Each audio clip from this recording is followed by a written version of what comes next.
কুমিল্লা জেলা পরিষদে অর্থ বরাদ্দ নিয়ে শুরু হয়েছে বিতর্ক। জেলা পরিষদের প্রশাসক মোহাম্মদ মোস্তাক মিয়া বলেছেন, জাতীয় নাগরিক পার্টির মুখপাত্র আসিফ মাহমুদ সজীব ভূঁইয়া অন্তর্বর্তী সরকারের উপদেষ্টা থাকার সময় কুমিল্লা জেলা পরিষদ থেকে 15 কোটি টাকা নিয়েছে। একই সঙ্গে এনসিপি দক্ষিণাঞ্চলের মুখ্য সংগঠক ও কুমিল্লা 4 আসনের বর্তমান সংসদ সদস্য হাসনাত আবদুল্লাহ 10 কোটি টাকা নিয়েছেন। প্রশাসক মোস্তাক মিয়া কেন্দ্রীয় বিএনপির সাংগঠনিক সম্পাদক। কুমিল্লার প্রতিনিধি হুমায়ুন কবির রনির পাঠানো তথ্য ভিডিওতে ডেস্ক রিপোর্ট। 72 ঘন্টা ময়েশ্চার লক সমৃদ্ধ লিলি বডি ওয়াশ শিয়া বাটারের গুডনেস স্কিন রিপেয়ার করে রাখে সফট ও গ্লোয়িং। কুমিল্লা শিল্পকলা একাডেমিতে শহীদ রাষ্ট্রপতি জিয়াউর রহমানের শাহাদাত বার্ষিকীর দোয়া মাহফিলে মোহাম্মদ মোস্তাক মিয়া বৈষম্য বিরোধী সমন্বয়কদের লুটপাটের কথা বলেন।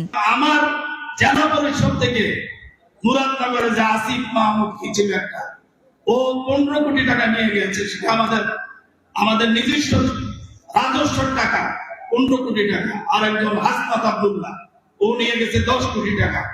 এটা হলো সমন্বয়ের অবস্থা।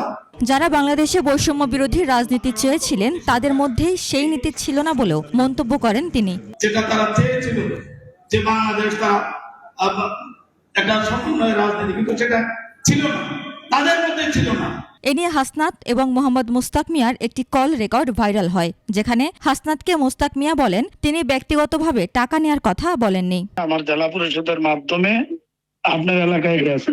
আমি যেটা বলতে চাইছি যে আপনারা বৈষম্য বিরোধী আন্দোলন করছেন, এখন আপনার উপজেলায় গেছে 10 কোটি, প্রায় 10 কোটির কাছাকাছি, আর ওইখানে গেছে 15 কোটি। তা আপনি টাকা খাইছেন সেটা তো আমি বলি নাই। আমি বলছি যে ডেভেলপমেন্ট ওয়ার্কেই আপনারা 2 উপজেলায় নিয়ে গেছেন 25 কোটি।